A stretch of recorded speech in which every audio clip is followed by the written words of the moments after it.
sí era necesaria. O sea, la verdad es que sí tenía que haber cambios a nivel federal, pero no sé si la forma en la que se hizo fue la correcta. Los grandes retos era que no se partidizara este asunto del Poder Judicial de la Federación. ¿Y qué estamos observando a 15 días, a 16 días de la elección? Que se partidizó completamente. Uno de los grandes retos era que todos los jueces, magistrados y ministros fueran gente capaz de desempeñar el puesto. Ese era uno de los grandes retos. Desafortunadamente, la forma en la que crearon las comisiones o los filtros de selección y la forma en la que se postularon no está logrando eso. ¿A qué me refiero? Es más fácil encontrar a un juez que le sepa muy bien al TikTok a que vaya a resolver correctamente un amparo. Yo considero que un juez debe de apegarse a derecho y no a la voluntad de la mayoría. Creo que te tienes que apegar a la ley. Como juez tú te debe de valer lo que dicen 10, 100 personas, debes de apegarte a lo que dice la ley. Y aquí quieren hacerlo al revés, quieren que nos apeguemos a lo que dicen 100 y aunque no vaya mucho con la ley. Hola, ¿qué tal amigos de Radio Choloyan de esta 107.1 FM? Estamos esta tarde de miércoles con su programa de Contra Máscaras. Muy felices de estar nuevamente en este espacio, recordándoles que se pueden sintonizar este gran programa a través de Facebook y próximamente en YouTube a través de Contra Máscaras. Esta tarde nos encontramos, como todos los miércoles, también con Jaime, con Sergio. Buenas tardes a ambos. Hola Andy, gracias por la bienvenida. Hola Sergio. Hola Jaime y a todos los que nos escuchan y una vez más nos acompañan y apoyan este gran proyecto.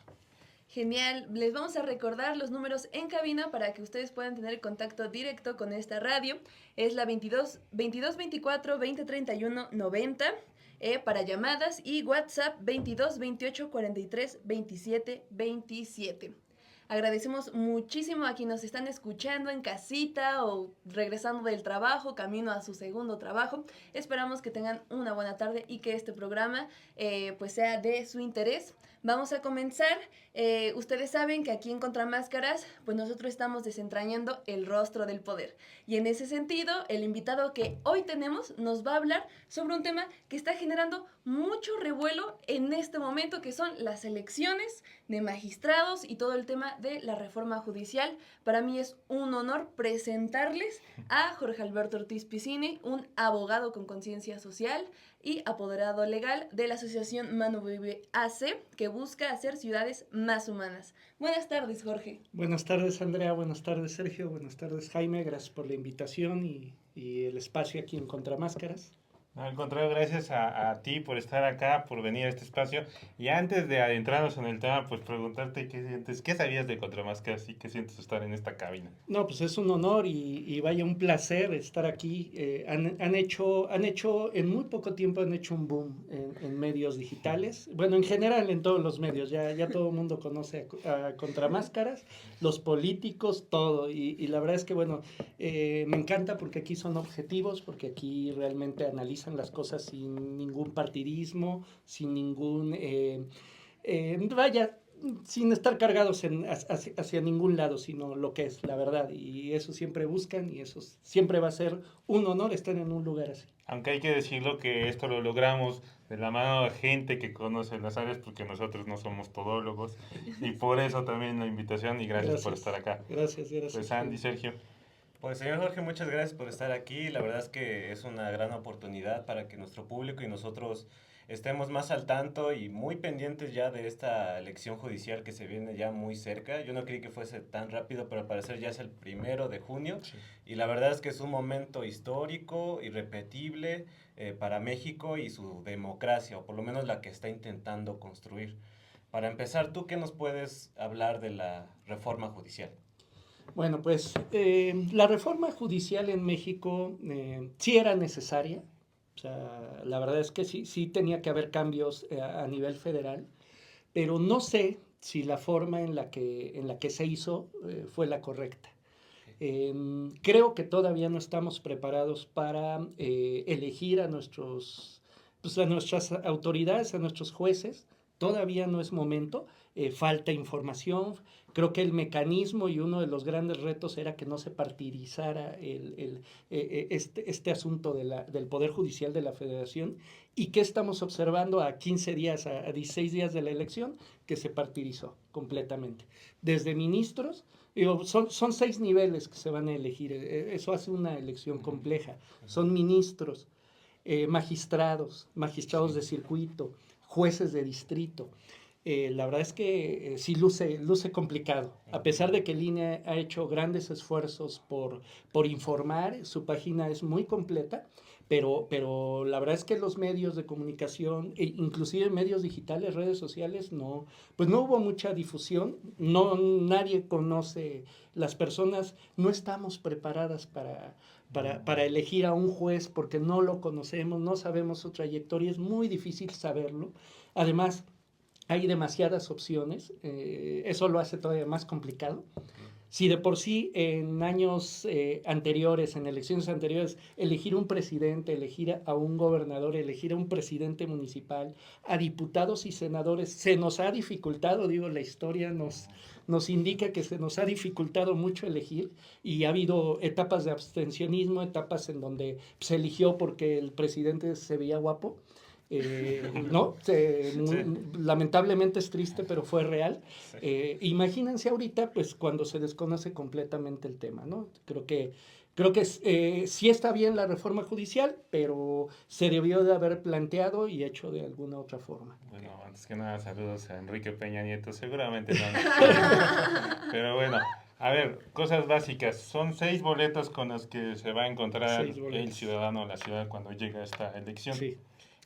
Son 3 que serán iguales para todo el país: Suprema Corte, Tribunal de Disciplina Judicial, Sala Superior del Tribunal Electoral. Y tribunales electorales. Y las otras 3 son, ¿cuáles son? Van a ser por zonas, van a ser lo que son magistrados de circuito, jueces de distrito, sí. y había otro por ahí. Sala regional, es la sala regional de tribunal, magistrado de circuito y jueces de distrito. Sí, exacto. Sí. Entonces son 6. Y bueno, hace rato mencionabas que pues sí ya se debería dar esta reforma, pero que no está preparada. Entonces, ¿se espera un alto nivel de abstencionismo o cómo percibes la situación? Sí, yo percibo que va a haber un alto nivel de abstencionismo y los que vayan a votar, pues simple y sencillamente se van a guiar por el nombre. Un ejemplo, la boleta de ministros. Ministras o ministros, son 35 candidatas a ministras, tienes que escoger 5. Y 33 candidatos a ministros, tienes que escoger 4. No conocemos definitivamente. Sí, ¿no? 35 y eso al elector, a la persona que vaya y vote, me ha tocado, mucha gente se acerca como abogado y me pregunta, ¿por quién votarías? Uh-huh. Híjole, está complicado. A muchos los conozco, a otros ni idea, ¿no? Algunos los has escuchado porque como litigante, pues más o menos sabes, ¿no? Te has ido a ciertas instancias y más o menos sabes quiénes son, pero pues, y eso que soy abogado, muchos los desconozco. Entonces, si te encuentras con una boleta, así con 35 personas, sé que muchos van a rayar o van a poner, porque ahora se pone un número, dependiendo, están clasificados por número, y tú pones el número de los 5 y de los 4 hombres que vas a escoger. Yo sé que muchos van a ser por nombre, lamentablemente, y muchos pues no van a ir porque pues, definitivamente no se entiende mucho el tema. Eso justo es otra cuestión, que van a poner números. Uh-huh. No se presta que pueda haber también muchos votos nulos porque la gente pues está acostumbrada al tachecito. Exacto. No Aquí van a ser números, sí. Uh-huh. Pienso en que en TikTok muchos perfiles que van pues a ser candidatos a estos espacios se hicieron virales por las tendencias que ocuparon, ¿no? Quisiera preguntarte, Jorge, ¿qué opinas de esa forma de comunicar? Y también sabiendo que hay muchos jueces que al parecer o están vinculados al narcotráfico o están vinculados a prácticas de dudosa procedencia, pero que aún así en TikTok se hicieron virales. Mira, uno de los grandes retos de la reforma judicial, y que bueno, estamos lejos de que se cumpla, de que se logre, uno de los grandes retos era que todos los jueces, magistrados y ministros fueran gente capaz de desempeñar el puesto. Ese era uno de los grandes retos. Desafortunadamente, la forma en la que crearon las comisiones o los filtros de selección y la forma en la que se postularon, no está logrando eso. ¿A qué me refiero? Es más fácil encontrar a un juez que le sepa muy bien al TikTok a que vaya a resolver correctamente un amparo, ¿no? Creo que toda la comunidad de abogados, todos los que estamos involucrados en el derecho, estamos realmente preocupados de esa situación, de cómo ese juez que está bailando en TikTok va a resolverme un amparo, a lo mejor de un tema muy delicado, ¿no? Claro. Creo que no se cumple ese reto, no hubo esa situación de gente capaz, se verá, creo que pues es el primer ensayo, lo primero que se da después de la reforma judicial, y bueno, creo que sí va a llevar muchos errores, y sobre todo, pues otro de los retos era que no se involucre el crimen organizado en la selección. Tampoco se está logrando. Se sabe por medios, por algunos comentarios, que en muchas partes, principalmente en el norte, se están involucrando abogados que en su momento fueron defensores de narcotraficantes y que pues se postularon, pasaron los filtros y que van a estar en la boleta. Eso lo hace delicado porque entonces el segundo reto, que era el que no se involucrara del crimen organizado, no se logró tampoco. Sí. Hay involucrados jueces, magistrados y ministros relacionados con el narcotráfico. Y el tercer reto, que era también muy importante, que no se politizara, pues tampoco se logró porque está politizado. Indudablemente hay candidatos del PAN, candidatos del PRI, candidatos de Morena, candidatos del Movimiento Ciudadano, y pues obviamente también va a haber, no se logra que la justicia sea imparcial, sino va a haber ahí influencias. Sí, el poder hegemónico, ¿no? Exactamente, ¿no? Y todos buscando llevar agua a su molino, como se dice. Que justo creo que la idea central de hacer esta reforma judicial era que ya no existieran estas influencias, ¿no? Que hubiera más imparcialidad y que la justicia se repartiera, no importara pues el perfil de quien sea el candidato o de quien te va a dar esa justicia. Y pues escuchando esto, lamentablemente pues es prácticamente lo mismo. O sea, yo siento como ciudadana de a pie que es exactamente lo mismo que teníamos antes, pero con pasos extras. Sí. Sí, nada más están cambiando de personas, pero va a seguir prácticamente el sistema igual, pero creo que todavía más insertado el crimen organizado, más insertado los partidos políticos. No sé, otra de las cosas que se buscaba en la reforma era la rendición de cuentas. Veremos que eso ocurra. Durante muchos años, la Suprema Corte de Justicia, el Poder Judicial de la Federación, han manipulado y ejercido recursos sin que nadie los audite. Eran los mayores sueldos, siguen siendo los mayores salarios, muy arriba del presidente. Los gastos que tienen son excesivos. Bueno, no sé ahora que venga la reforma si realmente se logre esa transparencia, esa rendición de cuentas. Pero bueno, las boletas ya se imprimieron, ya llegaron al Instituto Nacional Electoral, ya está la lista de candidatos. ¿Cómo hacer, candidatos y candidatas, cómo hacer esta discriminación o que la gente se vaya enterando? Por ejemplo, ahorita que se hablaba de que ya se politizó, partidizó, hay un grupo de abogados, que debo decirlo, que son cercanos a Morena, que van ellos supuestamente haciendo sus recomendaciones de candidatos y candidatos por los que no debería votar la gente, pero uno de sus argumentos es porque protestó contra la reforma judicial, Exacto. Tiró a la puerta del Senado, bueno, ese todavía. Y así, ¿no? Pero, por ejemplo, hay otros casos de que integró la derogación contra Lidia Cacho, una candidata. Uh-huh. También hay que ver si es una información fidedigna. O así, también de otra candidata acusada de obstaculizar denuncias de tortura en el caso Wallace.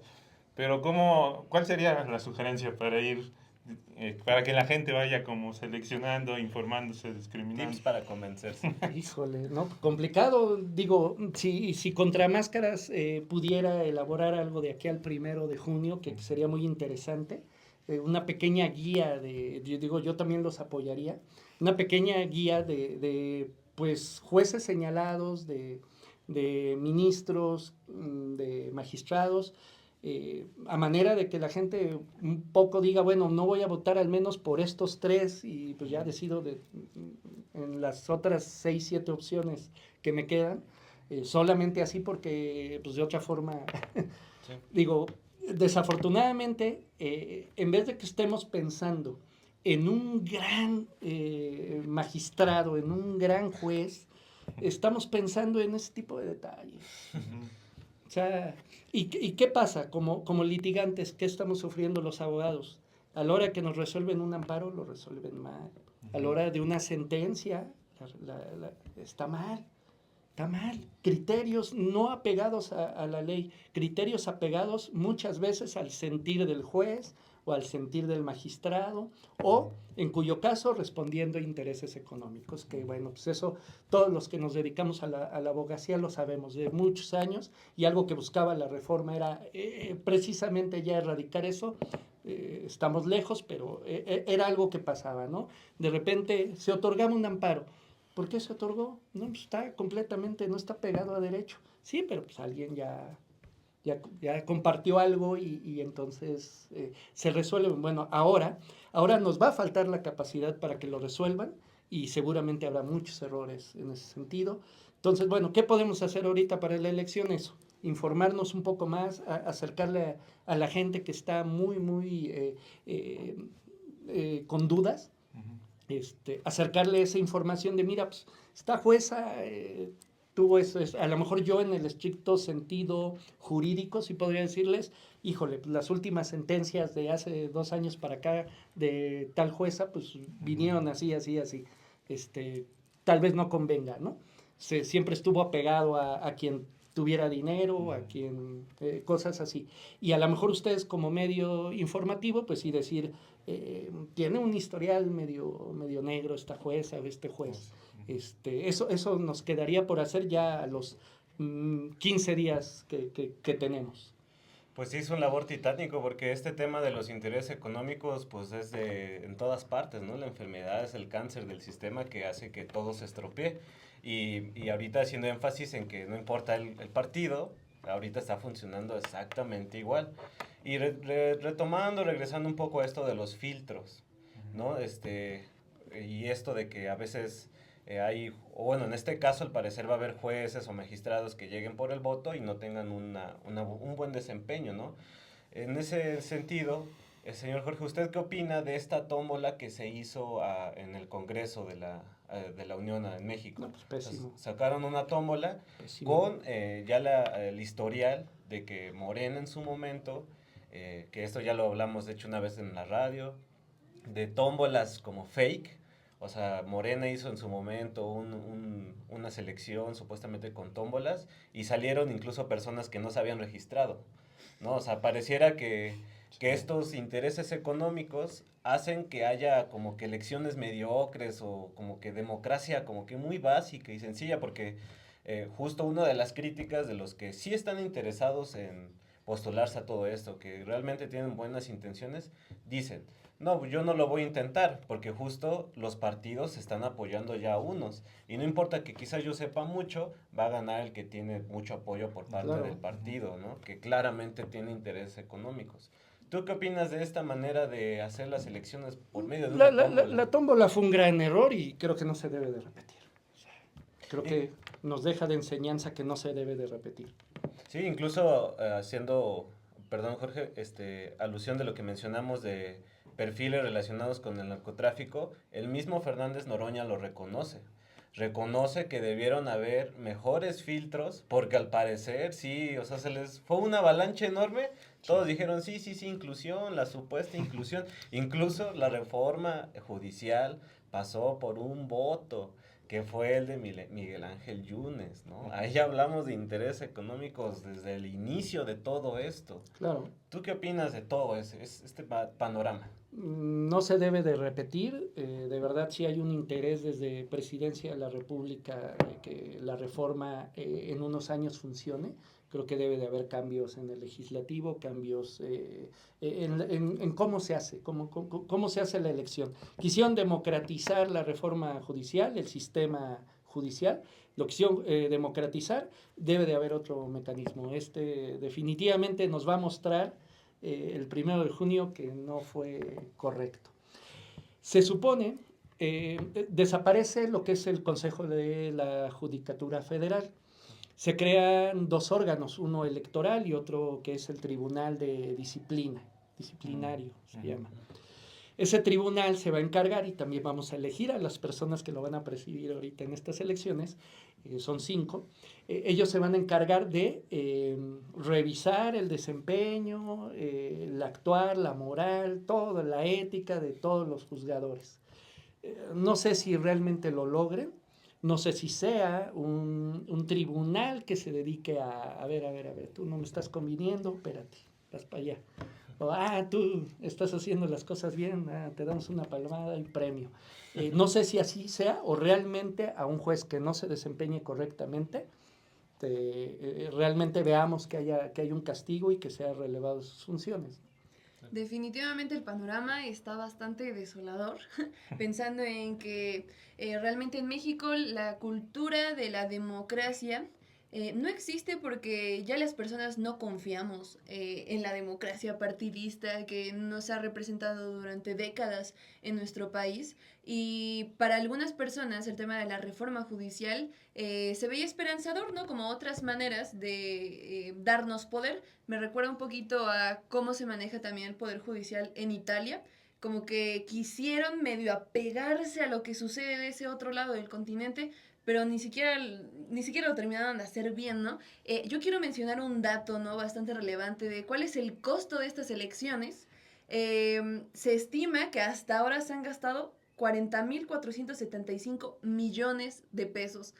Es una cantidad absurda que no debería ni siquiera de suceder, porque pienso en cómo hay tantos problemas en nuestro territorio que deberían de ser atendidos y de manera rápida, ¿no? El tema de la desaparición forzada, a las comisiones de búsqueda les dan 1 millón de pesos para 3 años o 5 millones de pesos para 3 años y ahorita acaban de derrochar 40 mil millones de pesos.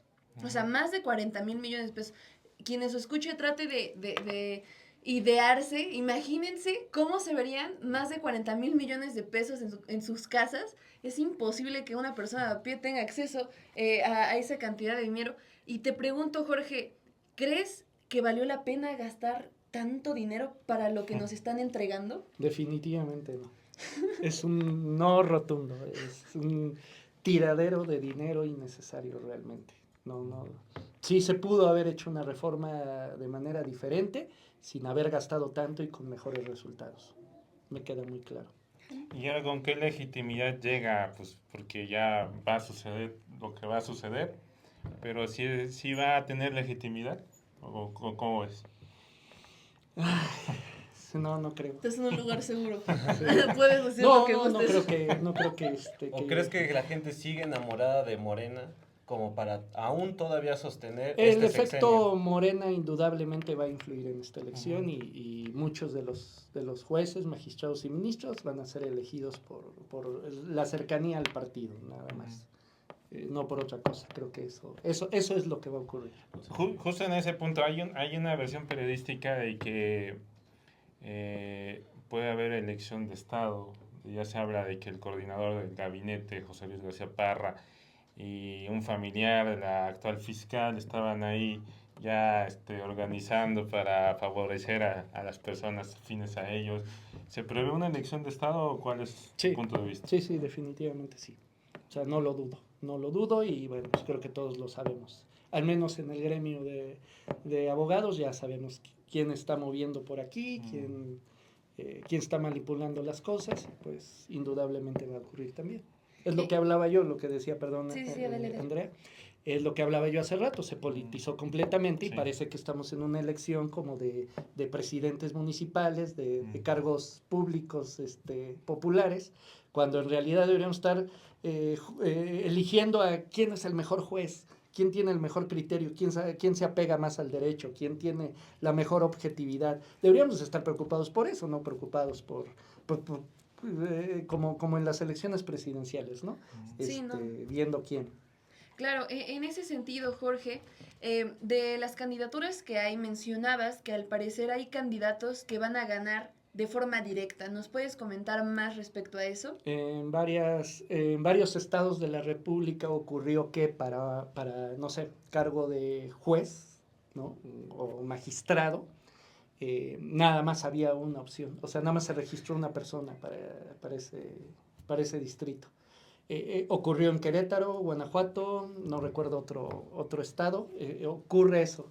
La persona ya sabe que va a ganar porque no hubo contendiente, nada más se registró uno para el puesto y es más, hay un lugar en donde están 2 plazas y nada más hay un candidato. Va a haber una que va a quedar libre, Ok. porque pues ya no se registró otro. ¿Por qué haya ocurrido ese fenómeno? No lo sé, pero eso también se va a dar y eso también hace completamente sui generis esta elección. Sí, yo creo que son cacicazgos, ¿no? Pasa algo similar en la UAP, por ejemplo. Los estudiantes se quejan de que no hay una correcta democracia porque a veces para ocupar un puesto dentro del consejo universitario y esos puestos que sí infringen en cómo se lleva la universidad, muchas veces solo hay un candidato. Y yo creo, yo supongo, yo imagino que muchas veces es por amenazas, ¿no? O sea, se está peleando la plaza, por decirlo así, y si hay un candidato y luego sale otro y sale el tercero, pues obviamente van a ver con malos ojos a los que no son amigos o no son parte del plan y el proyecto de adueñarse de todo este poder judicial.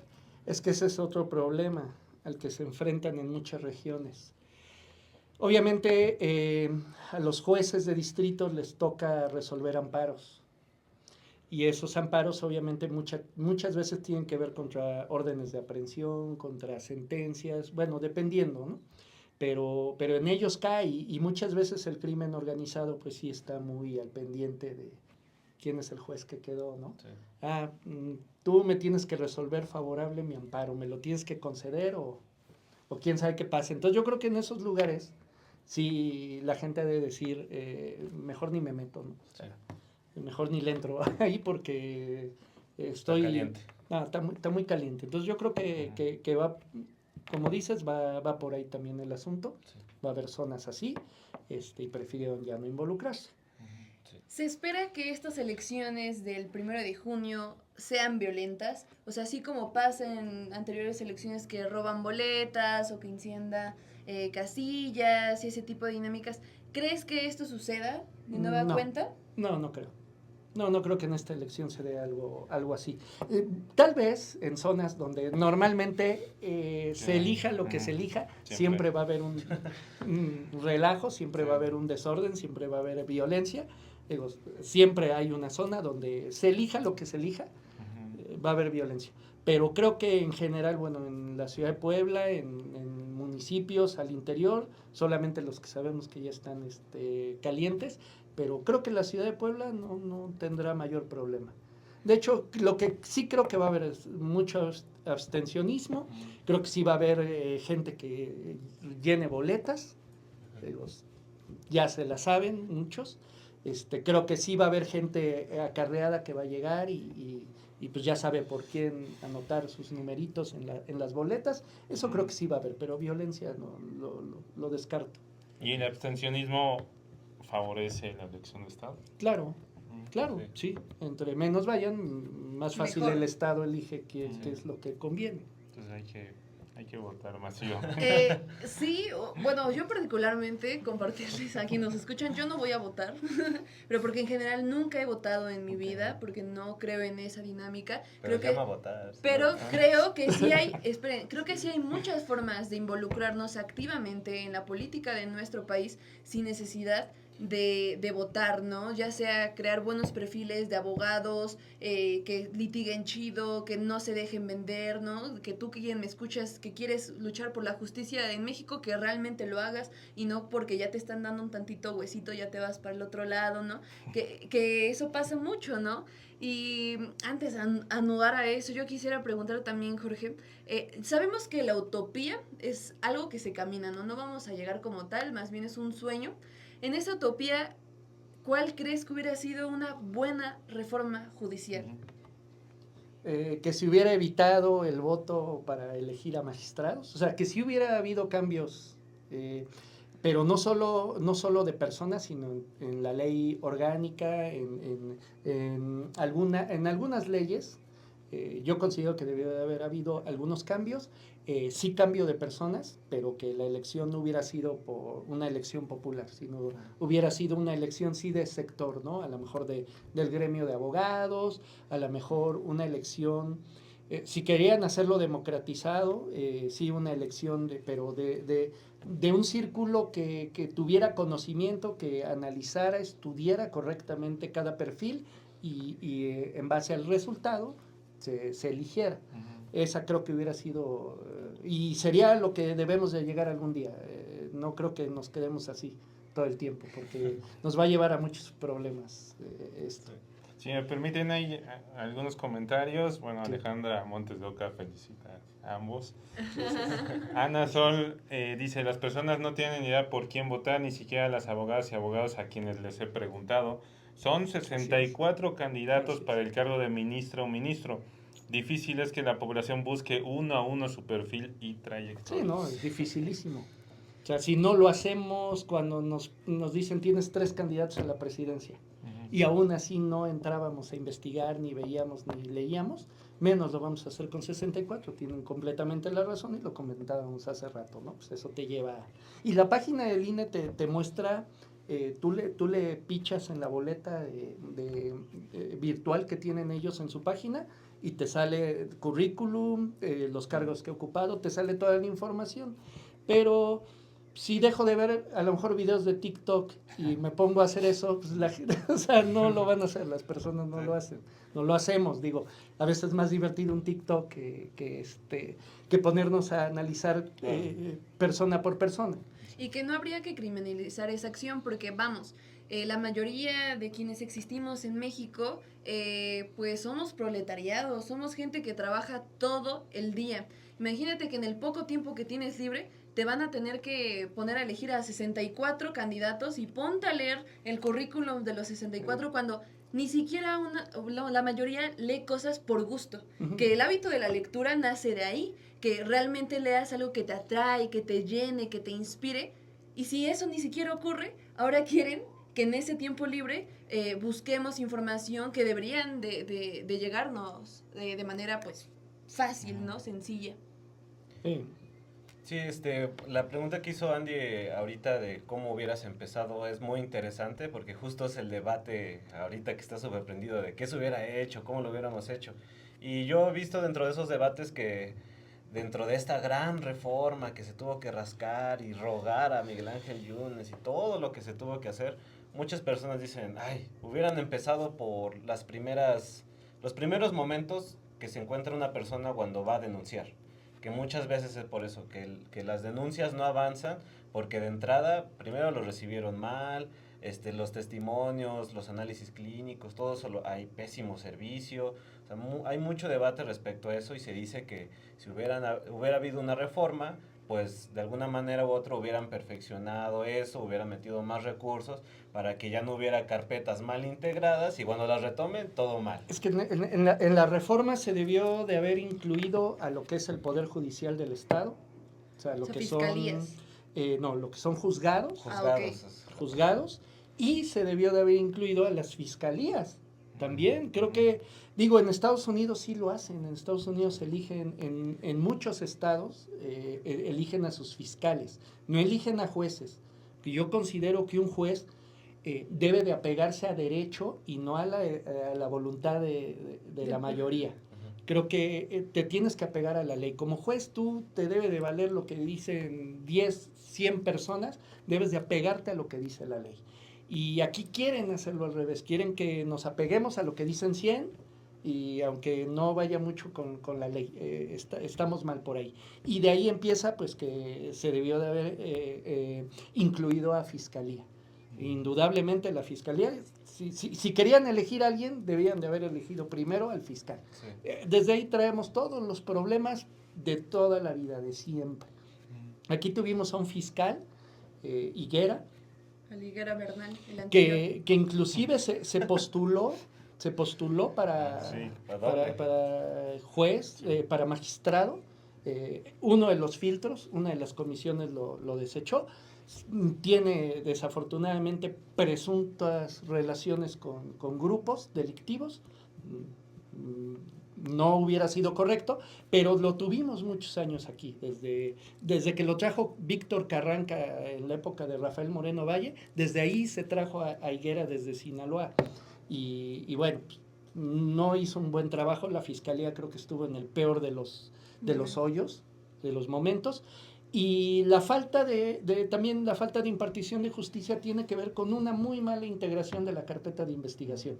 Cuando llegamos al juez, cuando llegamos con el juez de control, cuando llegamos a audiencia, pues normalmente les meten unas arrastrizas a los ministerios públicos. Sí. Entonces deben de haber mejores ministerios públicos, mucho mayor recurso a las fiscalías para que hagan su verdadero trabajo de investigación y realmente se integre una buena carpeta que a la hora que estés frente a un juez no pueda, muchos de los casos se vienen abajo porque no estuvo correctamente integrada la carpeta, lleva errores. Entonces sí, una reforma integral hubiera incluido a Fiscalía. Por ahí, sí.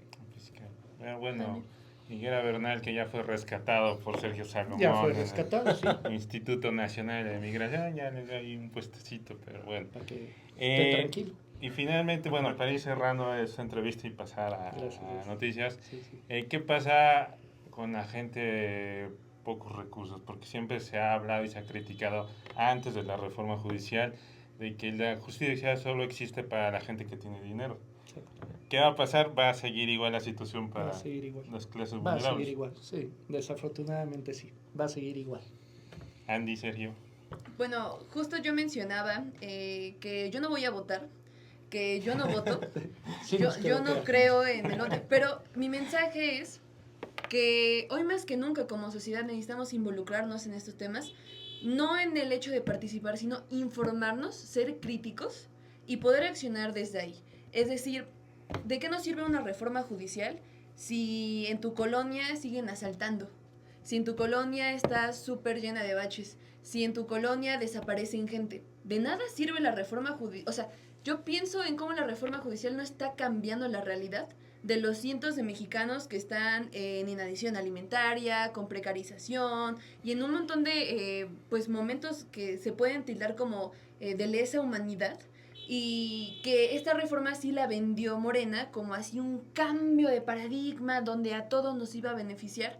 Entonces yo invito a las personas que si quieren votar, háganlo, adelante, pero preferiría que fueran actores de sus propias luchas, que se organizaran entre sus vecinos, hagan comunidades chidas, hagan asambleas, pregúntense cosas necesarias para conocerse entre ustedes, conocer sus necesidades, cómo apoyarse, cómo generar una buena política pública, ¿no? Por ejemplo, el tema de ahorita del relleno sanitario y todo el tema de la gestión de residuos urbanos, o sea, yo, Andrea, digo, prefiero 1000 veces que como sociedad nos organicemos a sacar una política pública de cómo gestionar residuos urbanos y esto ayude tanto al medio ambiente como a las personas que vivan alrededor. Les juro que eso mejoraría 1000 veces la calidad de vida de las personas que esta dichosa reforma judicial. Eso sí, no quiero hacer quedar mal a quien sí se esté forzando en sacar esto adelante, ¿no? Aquellos que se estén trabajando en el INEGI, en el INE y que seguramente pues sí han de estar bien estresados porque esto los ha de superar en números, o sea, porque es algo que va a pasar en todo el país, o sea, no solo en ciertos estados, entonces también reconozco ese trabajo. Pero, pues definitivamente sí es un llamado a que, si ya como sociedad nos estamos dando cuenta que este tipo de dinámicas son un vil atole con el dedo, hoy más que nunca necesitamos organizarnos de manera colectiva y comunitaria. Muy buen comentario, Andy, Jaime, señor Jorge, muchas gracias por estar aquí. La verdad es que es un tema que nos apasiona, que me apasiona, hay tantas cosas que platicar, tan solo el Marina del Pilar, o sea, Rubén Royamocha, porque todos ellos tienen también a sus fiscales, ¿no? Todos tienen poder en este momento en el que Morena está adueñada del país. Entonces, pues yo lo que quiero agregar como último comentario es de que soy un pesimista entusiasmado y yo como pesimista puedo decir que no podemos ya hacer mucho, o sea, esto es mucho más grande de lo que nos imaginamos, lo hacen ver como, sí, todo bien, pero la verdad es que no es así. Morena trae la realidad bien alterada, o sea, la moral, la ética que supuestamente manejan no es la que dicen que es, entonces pues sí está muy amañado esto. Mi recomendación para seguir resistiendo, informándonos en esta lucha civil, etcétera, pues es de que estemos con los ojos bien abiertos y veamos que ahorita qué perfiles por los que nosotros votamos, o bueno, pues yo no voté, la verdad, sí querían ir a votar, pero yo no voté por nadie. Hay diputados que pidieron su voto para dar resultados y ahorita lo que ustedes pueden hacer es ver qué figuras públicas promocionan a ciertos jueces, a ciertos magistrados y eventualmente hacer ese hilo de seguimiento y si ese fiscal o ese magistrado o ese juez, lo que sea, pues no cumple con las expectativas, decirle a los diputados o decirle a los servidores públicos, a ver, tú lo estabas promocionando, tú me vas a responder por él porque esto estaba amañado, no había mucha información y en ti confié. O sea, sí debe de haber una responsabilidad y yo hago ese llamado. Que abramos bien los ojos y tengamos este hilo de seguimiento. Que en teoría nadie lo va a aceptar porque no se debía y no se podía hacer. Que ningún... sí, no, de hecho no se puede. No va a haber un diputado que diga, no, yo sí apoyé. No es cierto. No. Ni un senador, ni nadie. Todo el mundo va a decir, no, yo no me involucré. Esto es totalmente transparente. No es cierto, lo sabemos. Pero hay que informarse, como dices, y nosotros como gente, como pueblo, como electorado, sí en su momento exigirles y dar voto de castigo a quien se le tenga que dar en su justo momento por andarse involucrando donde no debía, ¿no? Donde no debía de meter la mano, sí en su momento decir, oye, ahora ya no vamos a votar por ti, o tal partido, oye, te involucraste demasiado, vamos a darle la oportunidad a otro, porque pues, tú de plano sí te viste muy descarado, eso sí. Y bueno, ya solamente a mí me gustaría agregar un dato que comparte el Instituto Nacional Electoral, que ya desde el pasado 12 de mayo ya 139 personas ya tuvieron la oportunidad de participar en la elección judicial bajo esta modalidad de voto anticipado. En el caso de Puebla son 139 porque 95 están amparadas por el artículo 141 o se les complica o no tienen esta capacidad para desplazarse, para movilizarse, y 44 son cuidadoras primarias. Entonces, pues creo que no es un número abundante, pero bueno, 139 personas ya en este momento, desde el pasado lunes y hasta el 21, ya pudieron votar por... Quién sabe cómo lo hicieron, pero bueno. Pero trabajador del ayuntamiento. Y bueno, ¿con qué quieres cerrar el tema de la elección judicial? Pues que como sociedad, que como personas que día a día vamos a necesitar de la fiscalía, vamos a necesitar del Poder Judicial, que necesitamos apegarnos a las leyes, que necesitamos de un juez que dictamine correctamente. Bueno, todos nos unamos y como sociedad trabajemos en exigirles a los que queden que trabajen bien, mediante abogados, mediante manifestaciones en redes sociales, como sea, pero hagamos saber que hagan su trabajo. Digo, ya van a estar ahí, que hagan su trabajo, porque la sociedad necesita buenos juzgadores, la sociedad necesita impartición de justicia pronta y expedita.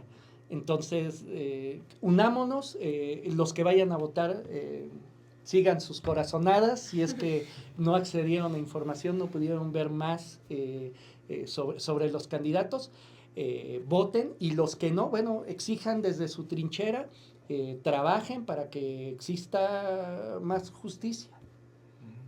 Andy, Sergio. No, pues yo te agradezco muchísimo, Jorge, porque estés aquí. quisiera mencionar que yo te admiro.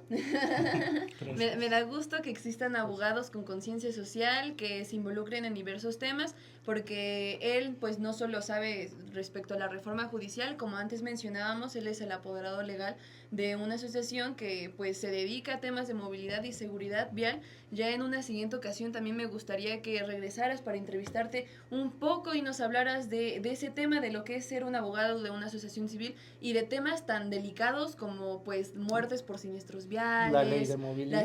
la ley Tenemos de aquí un movilidad. problema con la Comisión de Derechos Humanos. Estamos hasta en la Suprema Corte de Justicia de la Nación viendo ese asunto, entonces sí, hay mucho. Entonces esperamos que exista una segunda oportunidad de Gracias. tenerte por aquí. Te agradecemos Con todo muchísimo que te hayas dado el tiempo. Con todo gusto les agradezco. Gracias, Jorge. Y bueno, Gracias. si les parece, no sé si gusta quedarse en cabina. Acá.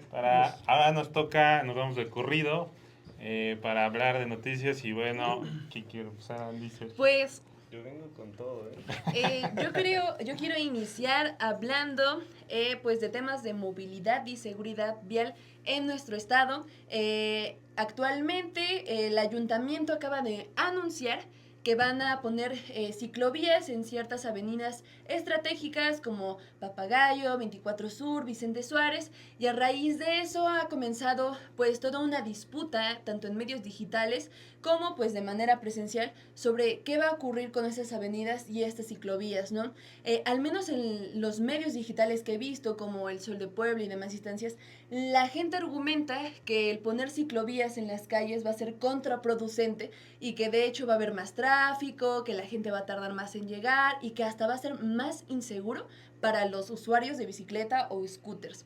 En ese sentido, pues yo quisiera comentar que no hay nada más falso que eso, ¿no? Entender que pues las infraestructuras que son pensadas para salvaguardar la vida de las personas que se mueven de manera no motorizada, buscan también hacer que la gente quiera moverse en bici. Porque imagínense usted que me escucha, que dice, ay no, si quiero comenzar a moverme en bici porque me va a ayudar a mi salud o voy a llegar más rápido a mi trabajo, pero me da miedo porque los coches me van a atropellar. Seguramente si existiera una ciclovía en esa avenida donde usted va a pasar todos los días, habría más seguridad y de hecho, pues a los datos nos remontamos, saber que en las calles, en los espacios donde se ha puesto infraestructura ciclista segura pegada a los marcos de la ley con las normas adecuadas, hay mayor crecimiento de usuarios de bicicleta y con ello se reduce pues la tasa del tráfico, el tema de la contaminación y hay que pensar pues de manera bastante transversal porque aunque este tema puede ser bastante incómodo para la mayoría porque no estamos acostumbrados a movernos en bicicleta o a movernos de manera pues no motorizada porque pues las ciudades también no se crearon para eso, no detenernos ahí. Yo les invito a las personas que todavía dudan de que estas infraestructuras sean propositivas para la ciudad, que se suban a una bicicleta, que hagan el intento de hacer un cambio que va a ser beneficioso no solo para su salud y su día a día, sino para la ciudad, ¿no? Saber que hoy por hoy las ciudades a veces albergan hasta 40 grados centígrados en entornos urbanos donde hay mucho pues espacio de concreto. Y en los entornos urbanos en donde ponemos una ciclovía, ampliamos las banquetas, ponemos arbolado, el calor se reduce de 8 a 15 grados. O sea, ya las ciudades no aguantan ni más coches ni más calor y poner infraestructura ciclista mejora muchísimo en la calidad. Ahora, eso sí, que creo sumamente importante que tengamos que verificar que esta infraestructura ciclista que va a poner el ayuntamiento cumpla con las normas técnicas, porque en veces pasadas, cuando ponen ciclovías, o las ponen elevadas, o las ponen a mitad de los carriles, o las ponen más estrechas y apenas cabes tú con tu bici, cuando una buena ciclovía te debería de permitir la bidireccionalidad, o sea que puedan existir dos bicis al mismo tiempo, una yendo para acá, otra yendo para acá. Y que tengamos el valor de exigirla como tal, ¿no? Porque mucha gente, también vi en medios digitales, que dicen, ay, sí, con lo que nos entreguen están bien, hay que agradecer que por lo menos hacen algo. Pero el tema de agradecer que por lo menos hacen algo es que se van a invertir millones de pesos en ese algo. Y si ya van a invertir millones de pesos, que lo hagan bien, que lo hagan seguro y que esto apuntale a nuestra ciudad como pues algo beneficioso. Y recordar que el proyecto de Ecobicis, que mencionó el actual presidente municipal, Pepe Chedraui, disculpen, debería de también ya ser algo que esté sucediendo a la par de que crean ciclovías, porque ¿de qué va a servir crear ciclovías si no hay una infraestructura también que permita a las personas que no tienen una bici ocupar una bici pública? Y pues eso, que nos mantenemos pendientes en qué va a ocurrir con estas ciclovías, en qué va a ocurrir en temas de movilidad y seguridad vial, y pues le doy la palabra a Sergio. Sergio. Ok, bueno, gracias a todos los que nos siguen escuchando. Mi noticia es respecto a lo que está pasando en Baja California, en el norte del país, con la actual gobernadora Marina del Pilar de Morena, quien hace unos días a ella y a su esposo José Torres Torres se le retiró la visa por parte de de Estados Unidos. Es el tesorería, algo así, si no... Departamento de Estado. Departamento de Estado, al parecer es porque tienen dinero allá, con recursos mal habidos, o por lo menos hay un seguimiento de esto. Muchos gremios periodísticos y muchas agrupaciones de periodismo independiente allá en el norte, durante mucho tiempo ha señalado a esta gobernadora de tener presuntos relaciones con narcotráfico. Incluso un dato muy preciso es que José Torres Torres fue secretario particular de Felipe Calderón. Eso aunado con que al parecer en el momento, o lo que se discutía en el momento en el que Marina del Pilar estaba figurando como gobernadora, era que ella llegó a ese puesto gracias a esta conexión que tiene con Mario Delgado, el actual secretario de Educación Pública, quien también está siendo investigado en Estados Unidos por huachicol fiscal.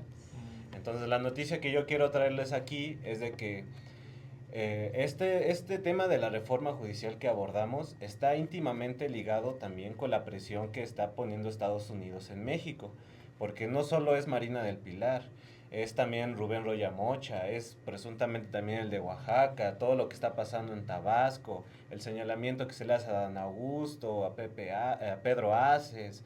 O sea, realmente la situación del país está en un momento crítico porque estamos tambaleando por esta reforma judicial y aparte se está bombardeando desde el Poder Judicial de Estados Unidos a México.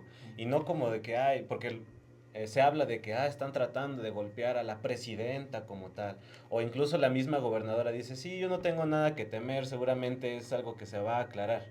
Cuando nosotros como observadores profesionales de alguna manera sabemos que hay mañas escondidas y que realmente por mucho que diga la gobernadora, porque hasta dijo, ya ni le busquen, o sea, como si ella tuviera la suficiente autoridad moral como para simplemente creer que no está haciendo nada malo, pues es por eso la urgencia de señalarlo y retomar este tema. Morena está teniendo a la primera gobernadora en el país, en la historia del país, que en funciones se le quita una visa por investigaciones de lavado de dinero. Okay. Y bueno, yo tengo dos temas que comentar. Uno es reciente.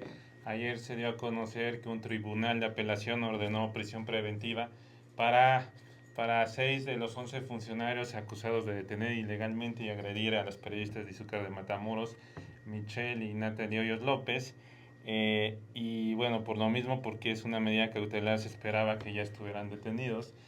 Sin embargo, hoy, este miércoles, hace rato, se comunicó conmigo Michelle, se comunicó alertada, preocupada, porque dice que el Centro de Justicia Penal Federal, a pesar de que ya se venció el plazo para que estas 6 funcionarios se entregaran de manera voluntaria, no lo hicieron. Sin embargo, el Centro de Justicia Penal Federal no está interviniendo en el asunto, está echando la bolita a otras instancias.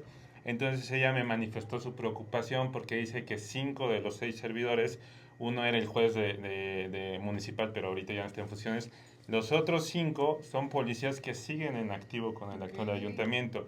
Entonces me menciona que por lo tanto están cargando armas y por ello ella y su hermana se sienten en riesgo, porque en su momento yo estuve en una de sus audiencias y ellas desde el principio pedían la prisión preventiva porque se sentían en peligro, sobre todo por ser policías, y la jueza encargada del caso solo ordenó como medida cautelar que no se acercaran, no me acuerdo si a 100 metros, 200 metros, una cosa la verdad absurda, pero decían pues aunque no se acerque físicamente, pero tienen armas, o sea, ¿de qué sirve esa medida de seguridad para ellas?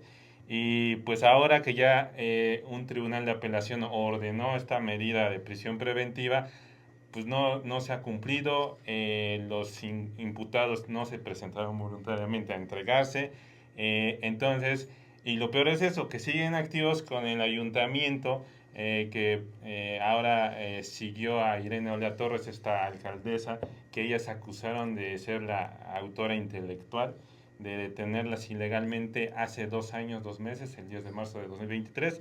Entonces ese rato pues me comunicó esto, así que pedimos a las autoridades encargadas que tomen cartas en el asunto. También lo difundimos para que otras colegas o colegas pues también sigan insistiendo en este tema, porque de verdad es que está preocupada por su seguridad y por la de su hermana. Ese es un tema y bueno, no sé si quieren comentar algo o vamos al...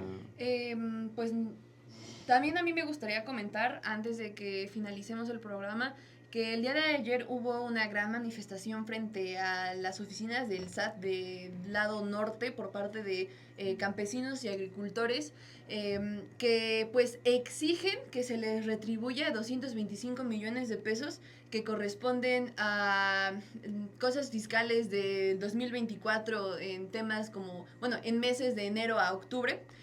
Y que lastimosamente es la fecha que no les han retribuido ese dinero y que no les dan respuesta. Es la segunda manifestación que hacen en oficinas del SAT. En la primera, unas personas entraron y retuvieron de manera pues material física a alguien encargada del SAT. Y bueno, dentro de los medios hubo un boom criticando muchísimo a las formas en las que esos agricultores se expresaron.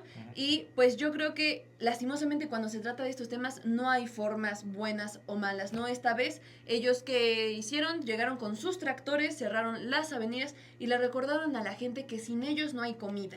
Y creo que eso es lo que quiero que recordemos. Si no hay una retribución buena para quienes nos alimentan día con día a las ciudades, ¿qué calidad de vida esperamos en el futuro? Si no estamos salvaguardando, protegiendo y además acompañando a quienes exigen algo como la retribución de su dinero, que cómo es posible que personas como Ricardo Salinas Pliego sí puedan no pagar impuestos, pero los campesinos que sí los pagan no les retribuyen su parte del impuesto que les toca.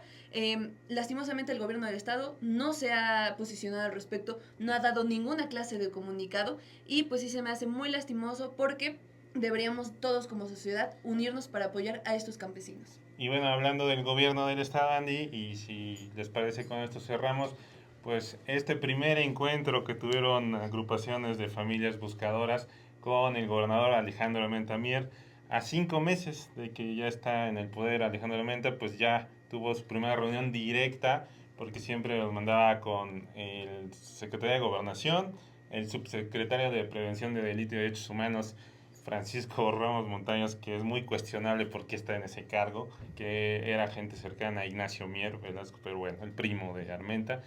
Por fin se da este encuentro, Sergio y yo estuvimos en esta reunión, llamaba la atención qué iba a pasar con Voz de los Desaparecidos, esta agrupación fundada por María Luisa Núñez Barojas, que ha sido cuestionada por un funcionario de alto mando que incurrió en revictimización, que es Samuel Aguilar Pala, este secretario de Gobernación, que de hecho no se disculpó realmente nunca con la forma de expresarse con una de las víctimas de desaparición forzada.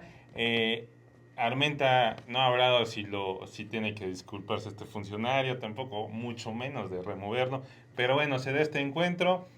Voz de los Desaparecidos no accede a estar en la sala principal porque María Luisa quiere que estuvieran las 27 personas que asistieron el lunes.